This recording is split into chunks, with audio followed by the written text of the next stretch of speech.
We'll give people a little bit of time to get here. Sure.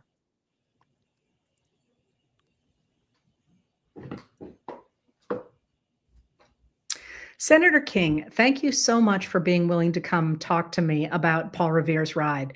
I just want to say, I wanted to do this because I know you talk all the time about Joshua Chamberlain, which makes a lot of sense coming from Maine, but I was a little surprised that you were willing to talk about Paul Revere. And I would like at some point to have you back, because you said a couple of things in Senate hearing the other day that I thought were fascinating and would love to follow up on. But if we Sure. could keep it to Paul Revere and why he matters today for this next half hour or so, that'd be great. Well, first, Heather, thanks for having me with you. But I want to make it clear, this isn't a history lesson. I'm talking about Paul Revere in the context of today and what's happening to our government. Perfect. Tomorrow Perfect. happens to be the 250th anniversary of Paul Revere's midnight ride from Boston to Lexington and Concord. And of course, what Paul Revere was doing on that ride was warning people the British are coming. And he was warning the Minutemen and the colonists about an imminent British attack, which of course took place a couple of days later, and that was the beginning of the Revolutionary War. Mary says, my mission now is to be Paul Revere and a combination of Paul Revere and Chicken Little. To alert people. My job is to raise the alarm because, Heather, we're in, I believe, one of the most dangerous places our country has been in since the founding. Because what is happening before our eyes is the collapse of the constitutional structure that the framers designed to protect us from the inevitable abuse that comes from the concentration of power. The Constitution basically divided power up between the legislature, the Congress, the president, the courts, the states. But here's what's happening right now. The administration is seizing more and more power. For example, wiping out a whole agency that Congress created. The executive doesn't have the power to do that. Only the Congress can do that. But it's happening before our eyes. And unfortunately, my colleagues, particularly on the Republican side, aren't. I almost said aren't paying attention. I think they're paying attention, but they don't want to see and acknowledge what's going on. But Heather, this isn't just about the Senate's prerogatives and institutional jealousy. Here's what Madison said in the 47th Federalist. The concentration of the legislative, judicial, and executive power into one set of hands is a perfect recipe for tyranny. He used the word tyranny. This is no joke. And later on in the same essay, he said, when you have the legislative and executive power in the same set of hands, freedom can't survive. So that's why I'm so passionate about this, because it goes beyond, Doge and immigration and all of the other things. It goes much deeper to the structure of our Constitution, which is designed to protect us from abuse. That's what this is all about. So one of the things that I think is interesting here is, of course, the patriots in the American Revolution were trying to defend essentially what was the idea of self-government in the United States that was being overawed by the Parliament and its determination to put laws on the United States that they were putting on without representation. And I think what you are suggesting is that, in fact, we need to be joining together to defend our right to self-determination as well. That's right. We need to defend the structure of the Constitution. And again, this isn't because I'm a senator and I'm jealous of the executive. It's because history tells us, human nature tells us, well, the old saying is power corrupts and absolute power corrupts absolutely. And history tells us that if you have too much power in one set of hands, it inevitably devolves into abuse of the citizens. I don't care if the Archangel Gabriel is the president. If you give this exclusive power to anybody, Donald Trump or anybody else, it's just plain dangerous. And I know people who are cheering on his agenda, let's get rid of those immigrants and all of that. And they're saying, well, we don't care that he's doing all this unconstitutional stuff. They're going to care, because eventually the eye of Sauron is going to turn on them. And that's So, what this is all about. so I have to ask, you know, there was a movie about the angel Gabriel taking over the United States, right? Gabriel over the White House, or was that just luck? No, I did not know that. I did Yeah, not know that. it's the first. It's a very famous early John Huston movie, and the premise is that the angel Gabriel takes over the body of the president and becomes a fascist. I mean, it's a fascinating movie. I'd forgotten about it till you mentioned that. Well, But I'm hearing something really interesting from you, and that's that it sounds like I am hearing the echoes of some of what you hear in the Senate, because I have not seen anywhere among the places I travel people saying that senators are pushing back because they're worried about their prerogatives. I've heard the opposite, that people feel the Senate should be pushing harder because it is not defending its prerogatives. Why do you of think course it. that senators are not Republican senators, I know the Democratic, especially you, and thank you for your role in that, are pushing hard. But why are they not willing to understand that what the rest of us do, that this is a crisis? Well, if you go back and read the framers and you read the Federalist Papers, they assumed that institutional jealousy and defending prerogatives would be enough to maintain the checks and balances. By the way, one thing that worries me is when you talk about checks and balances, it's become such a cliche that people don't really realize how fundamental it is to our whole constitutional structure.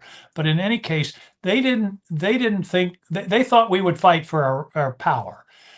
They didn't reckon on parties. Parties didn't exist at the time of the drafting of the Constitution. Madison hated them, Washington hated them, but parties grew up very shortly, as you know, after the establishment of the country. And now what we have is a test between institutional loyalty, constitutional loyalty, and party loyalty. And so my Republican colleagues, who I'm doing everything I can to sort of peel off to say enough is enough, so far haven't been willing to take that step. They're president, they're in control of the Senate, they're in control of the House, and they're looking at getting their tax bill through and getting their budget bill through, rather than what's happening to the structure of our government in the process. A perfect example is the tariffs. The Constitution assigns managing foreign trade directly to the Congress. Article 1, Section 8, directly to the Congress. And yet, Congress delegated that to the president many years ago to be able to use in an emergency. Well, what's happened is this president is declaring an emergency that doesn't really exist to single-handedly create this chaotic tariff regime that is endangering our economy as well as the economy of the rest of the world.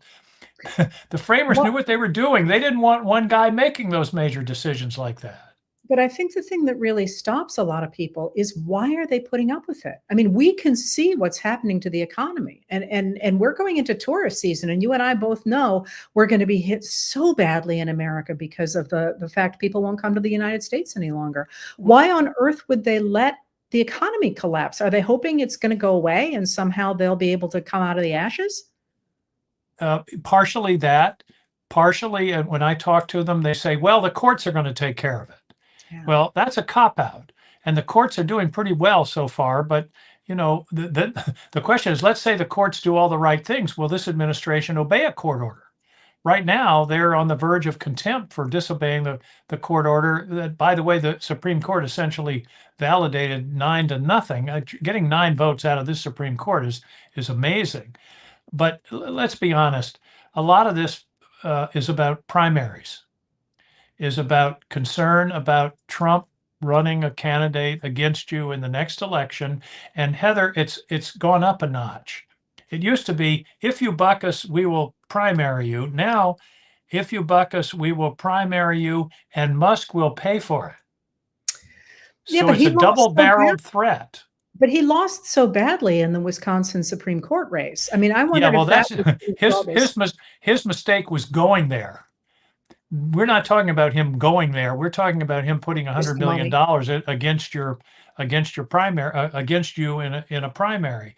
And I think, Heather, that we're seeing few glimmers here. and I'll tell you what I mean. Just a week ago, Maria Cantwell, Democrat of Washington, and Chuck Grassley, Mr. Republican of Ohio, introduced a bipartisan bill to pull the tariff power back to the Congress. It has 7 Republican co-sponsors. Now, if that expands, if we can get to the point where we have a true bipartisan strong bill, that is a step in the right direction. Whether that's going to play out, I don't know, but I'm an optimist. I try to look for good signs when I see them, and that may be one of them. But didn't House Speaker Mike Johnson say he wouldn't even bring it to the floor? Yeah, don't get me started on that guy. He claims he's a constitutional lawyer, and I don't know what version of the Constitution he's ever read, but it ain't the one that I carry around with me. Yeah, he may not bring it to the floor. That's one of the problems. I mean, I don't want to get into a civics lesson, but one of the things that's happened in the Congress is enormous power has devolved upon the leaders. The Speaker has absolute power over what comes to the floor of the House. For example, we passed a big bipartisan immigration bill in 2013, got something like 67 or 70 votes in the Senate. John Boehner wouldn't bring it up in the House. It never got a vote. And a lot of these problems we've been having would be over with by now. But this is a problem. And there is a arcane procedure to get a bill to the floor over the objections of the Speaker, but it's very tough to do. And that I just can't excuse that. If a bipartisan bill passes the Senate with a strong bipartisan vote, the Speaker of the House should bring it up, period. Yes, I'm totally with you. Let me then ask you about Abrego Garcia and the implications back in the United States for the idea that the president has essentially declared without evidence that somebody is a criminal. And now they're even saying he was a human trafficker, and there is zero evidence for that, and thrown that person in a prison, and then not made there any, basically have declared what somebody called Schrodinger's box, that the US can't get him out and El Salvador can't get him out. And of course, there is talk of doing that to US citizens as well. And today, this afternoon, a US citizen has been arrested and is being held in Florida by ICE. Speaking of the idea of fighting back against tyranny, where are we? Well, we're in a bad place. We're in a bad place. That's why I started with Paul Revere. This is serious. This is an attack. It's an attack on our Constitution. And if this fellow, they're now throwing out all these things at White House press conferences, a human trafficker, or he assaulted his wife, or all these things. Okay, have a hearing, give him due process, an opportunity to confront his accusers, and then have some kind of decision as to whether or not, in fact, he's a criminal or a dangerous person. They're claiming the right to scoop people up with no process whatsoever and say, we think you're a member of MS-13, you're going to be sent to El Salvador. And by the way, when you go, we can't ever get you back. And as you say, the president also last week mused about, yeah, let's send some of our homegrown people there. Use that term, our homegrown people. That's US citizens. That ought to scare the hell out of us, because it's a collapsing of authority. You're giving the president and ICE the authority to be judge, jury, and executioner all in once. And that's not the way our system works. The Constitution talks about no person. By the way, it says no person, not no citizen. No person shall be denied life, liberty, or property without due process of law. And the president was out on social media last night just railing about the idea that these people that came in from Haiti and Venezuela under parole by Biden were entitled to some kind of hearing before they were banished. When you have an executive it takes upon himself the power to take people out of the country and send them somewhere else, I don't know how it could get more serious than that, especially if he defines the crime. And that's what's so dangerous. So we've got that. We've got the fact that they're closing federal agencies that were created by Congress. We're also experiencing these arbitrary cuts of funding. An appropriation bill, Heather, is a law. It's passed Yeah. by Congress. It's signed by the president. It's a law. And here's what really bugs me. Article 2 of the Constitution, which gives the president what power he or she has, is very limited. In fact, I went back and reread it recently. The president only really is given two, I'd say 1.5 unilateral powers. The one is the power of pardon. There's no check or balance. President has that power, absolutely unfettered power. He also is the commander in chief of the armed services, of the armed forces in a time of war. But even that is checked by the fact that Congress has the power to declare war in the first place, not the president. But here's the key, Heather. The real operative phrase in Article 2, which is all about the presidency, is his responsibility is to, quote, take care that the laws be faithfully executed. That's the phrase. Take care that the laws be faithfully executed. It doesn't say, except for the laws you don't like, Right. or make up laws that you would like. It says the laws, those are laws passed by Congress. And to take the actions that he's taking without just on his own volition, going after Harvard, going after the universities, going after these law firms. There's no place in the law that gives the president the power to do that. Well, Cutting off aid, cutting off funds for the state of Maine because he's mad at the governor. There's no place. I mean, talk about a arbitrary authoritarian action. That's one of them. Well, I think this is one of the reasons people are frustrated, is because we can see that and are wondering why nobody is checking him. Because, of course, the Constitution also has a procedure for taking care of somebody who is committing high crimes and misdemeanors. I would like, before we get to that, though, to mention one other thing in the second article in the Constitution, and that's the power over foreign affairs. And that seems to me to be what Trump is trying to throw everything into, is I control foreign affairs. And of course, the Supreme Court has given him great latitude in that. And therefore, I'm going to throw people outside of the US, at which point nobody can do anything about it because it's a foreign affair. Well, that's a preposterous argument. He has all kinds of diplomatic tools. We're paying the El Salvadorians to put these people in prison. We can say we're not going to pay you unless you send them back. I mean, there are all kinds of tools that he has available, and to say, oh, there's nothing we can do about it is nonsense. I mean, of course there's something you can do about it. But what's really chilling about this, as I say, is they admitted that they sent this guy by mistake. Yeah. And one of the things that bothers me about all of these actions is there's no remorse. There's no any kind of empathy or understanding, or this is, I don't know what this guy's record is, but he has an opportunity as a person who's here in the United States to have his day in court, and that's what he's been denied. Do we actually know who is paying and who they are paying in El Salvador? Has anybody actually seen the agreement? I haven't. I don't think anybody's seen the agreement. I understand it's $6 million for a year for a certain number. That's what we've all read. But one would think that a man who sits on the Senate Intelligence Committee would have access to that, wouldn't one? Well, one would, except we're not getting the information that we should get, and it's very frustrating. I mean, if you think you're frustrated, I'm in a position where we've been trying to get information, for example, about the Signalgate debacle. And I had I had one of their officials who was nominated for something the other day. He wouldn't even tell us what phone he was using when he was on that chat, and then he kept saying nothing was classified. Well, that doesn't pass the straight face test. I don't care whether they call it classified. It was clearly information that had no business being made public. Hey, we're going to attack in a couple of hours. What if the Houthis had been on that call instead of Jeff Goldberg? We would have lost, American lives would have been lost. Yeah, that was in any other administration, heads would have rolled. And of course, by March 31st, they're like, there's nothing to see here, folks, move along.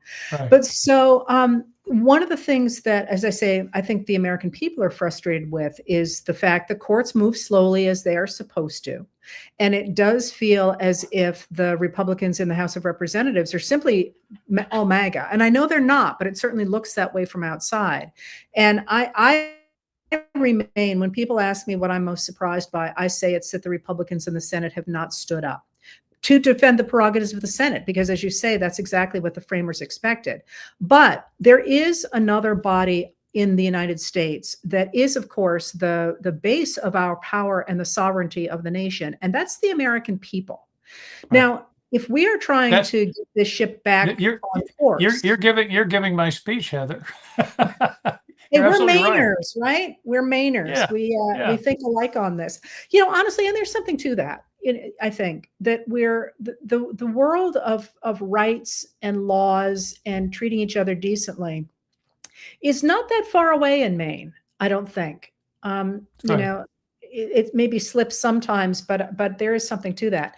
But if that's the case, and that's my big thing, how can the American people help people like you change the course of the future? Well, first, there are three guardrails, Heather. One is the Congress, as we've talked about, and they're failing miserably right now. The second guardrail is the courts, and they're doing pretty well, but they need to know that they have the support of the American people and the Congress. I think that's important. They read the newspaper just like everybody else. But the third guardrail is exactly what you say. It's the American people. So the most frequent question I get is, I'm mad as hell. What can I do? Mhm. And there's the elections aren't for 19 months.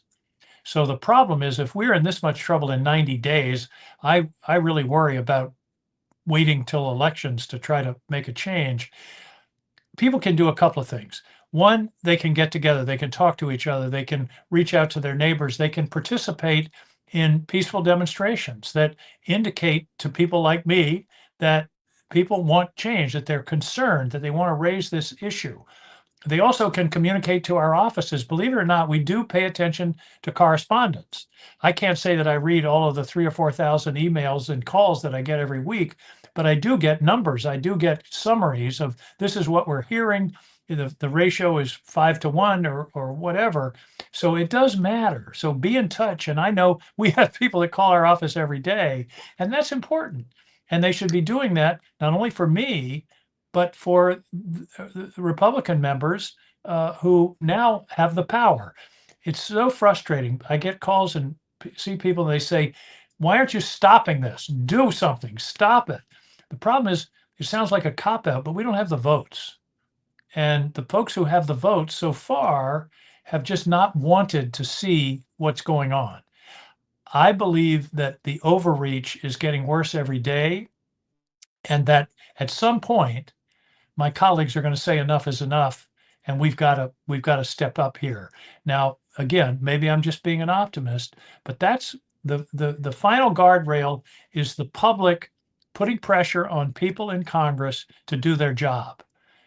We take an oath. Our oath is to, it's really interesting, Heather. Our oath is to defend the Constitution from all enemies, foreign and domestic. Isn't it interesting? The framers foresaw domestic enemies of the Constitution, and to bear true faith to the same. Okay, so what I'm really saying is, we should just do our job.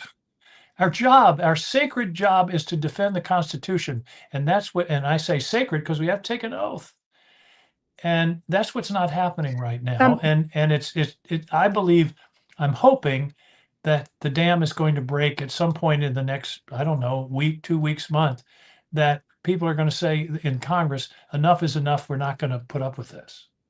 Let me ask you to walk us through that a little more clearly. We all get all this information about contact your congressperson. Is it better to write a letter? Is it better to make a phone call? Is it better to email? Is it better to do all three? Tell us, what are the sorts of things that break through?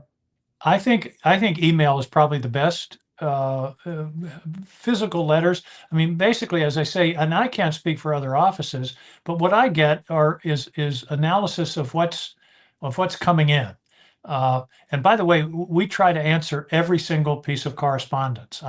They send me home with this book with a thick stack of draft letters that I have to edit, and they're getting pretty good. Mostly, I just check them and say, yeah, this is good. Every now and then, they get the dreaded comment at the bottom, "Let's discuss." That means you missed on this letter. But I think emails and calls are important because it makes it clear to us that people are paying attention. And Even if it's again, from this is. Go ahead. even if you write to somebody who's from a different state or that you're not their constituent? Again, I can't speak for other people. Constituents are get more weight. I think that's just the reality. But constituents, there are people all over the country concerned about this, and getting more so. And again, Heather, there are two levels of things going on here. One is bad, and the other is dangerous. And they're bad things like what Doge is doing, and messing around with Social Security, and this sending people to El Salvador. That's really bad. But what's dangerous is the way it's being done, by essentially violating the plain intent of the Constitution by having the president be the legislator and the executive at the same time.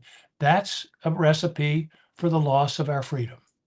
Well, plus the judge as well. That's also an attack on the judiciary when he simply says, I can decide whether or not somebody is guilty of something.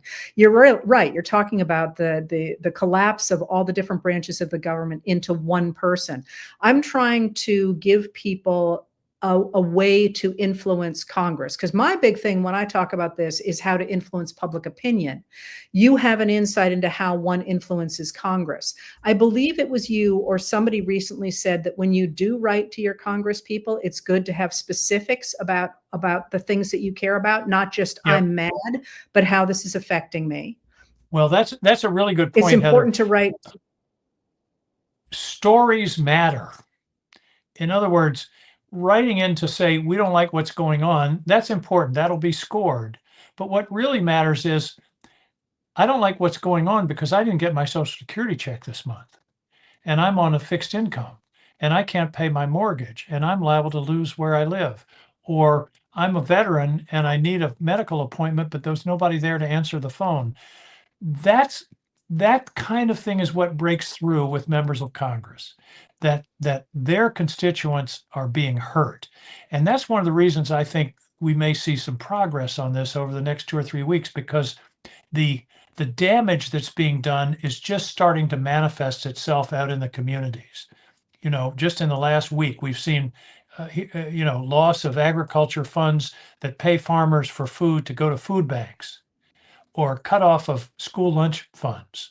I mean, those are the kinds of things when people are going to say, well, wait a minute, I didn't buy into this. When it's affecting people in their community and they share those stories, believe it or not, anecdotes matter. And so when people are in touch with us, if they're specific about what's going on and what's affecting them in their real life, that's the most effective communication of all.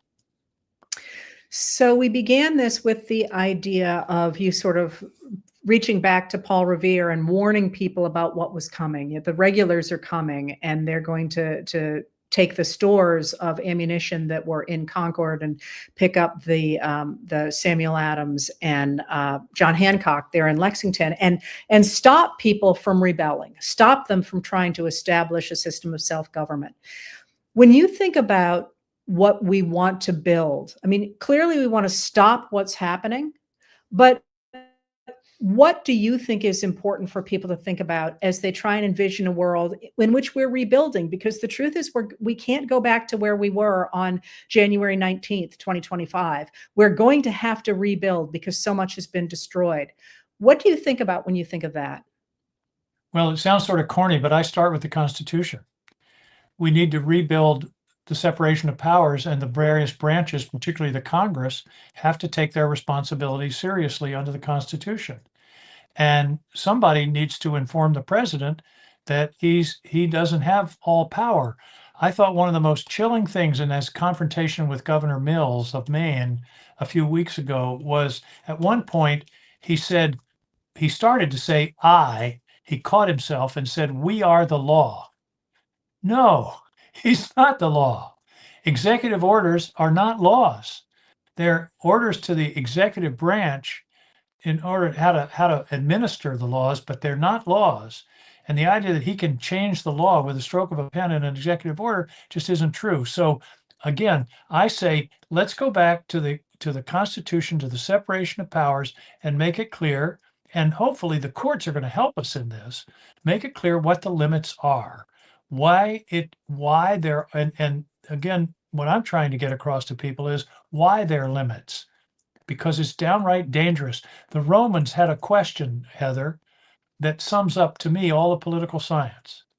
The question was, ipsos, no, I'm sorry, quis custodiet ipso custodes. I'm a little rusty on my Latin. Quis custodiet ipso custodes. What it means is, who will guard the guardians? That's what we're talking about here. We give the government power to serve us and to protect us, but how do we keep that government from abusing us? And history tells us that if you concentrate power in one set of hands, that is what's going to inevitably happen. And so I would start, you say, what's my vision? My vision is let's return to constitutional government where everybody understands what their lane is, what their opportunities are. And as I say, the president doesn't have the right to decide which laws he likes, which agencies he likes that were created by Congress, or which funding laws he likes or doesn't like. That's just not the way our system works. So that's what I believe is, I made a speech on the floor a couple of weeks ago. I kept saying to my Republican colleagues, what's your red line? Where is this? When is enough enough? And I ended by saying, how about we just make the Constitution the red line? Because it's so clear and the intent is so clear that that's the only thing that's going to protect us. And again, people who say, oh, this is academic stuff, King is just being an alarmist. Listen, it's not going to stop with immigrants. I mean, he just issued what amounted to a presidential fatwa last week against a guy that used to work for him who wrote some critical things, and he said he's guilty of treason. That was Christopher Krebs, yes. Yeah, he's defining treason, I'm sorry, which is Miles. all about making war against your country. It's not criticizing the president, and he's talking about Taylor, I misspoke. Yeah, and he's talking about taking the licenses away from CBS because they ran a 60-minute segment he doesn't like. Man, if you don't like criticism, and sometimes unfair criticism, you're on the wrong racket if you run for public office. I can tell you that. But that's the essence of our system, is the freedom of the press, which involves the freedom to criticize. And we're losing ground on so many fronts. And the people have to stand up, the courts have to stand up, and the Congress has to stand up. Well, we can work on the people thing. We're going to have to let the courts work on their own thing, and you handle Congress, and together we'll make it work. All right. Piece of cake, Heather. Nothing to it. Do I have a week or 2 weeks to make that happen? Well, I think like you, this is going to happen faster rather than slower. I keep looking at September. That by then we will know if we can reclaim American democracy, because as you say, the economy is not going in a good direction. The cuts are really going to start to hurt, not just the economic cuts, but the medical cuts, the health cuts, the education cuts, all of that is going to hit. And I think that's also going to make the people in power really, really nervous, because they know that they must stay in power or they're going to end up behind bars themselves. But so one of the problems, Heather, is that these people literally don't know what they're doing. They're, the thing of firing a bunch of guys at the Department of Energy and then saying, oh, they handle nuclear weapons, maybe we ought to hire them back. And then not having their email addresses. Right. We've got these Doge people that literally they don't know what they're doing, and the implications are just so dangerous. What they're doing to Social Security. And as I say, it's when that first Social Security check is late. And by the way, did you see that guy on TV saying if his mother-in-law's Social Security check was late, it wouldn't matter? Well, her son is a billionaire. I don't think she's worried too much about her Social Security check. What a tone-deaf comment. We've got thousands of people in Maine who live from Social Security check to Social Security check. Don't check me on it, but I think it's more than 70% of Americans depend on their Social Security to pay their bills every month. Well, the other 70% figure, and this is a place where it's going to come home to roost, is Medicaid, which seems to be in the crosshairs right now. 70% of the people in nursing homes in Maine today are being paid for by Maine Care, which is our version of Medicaid.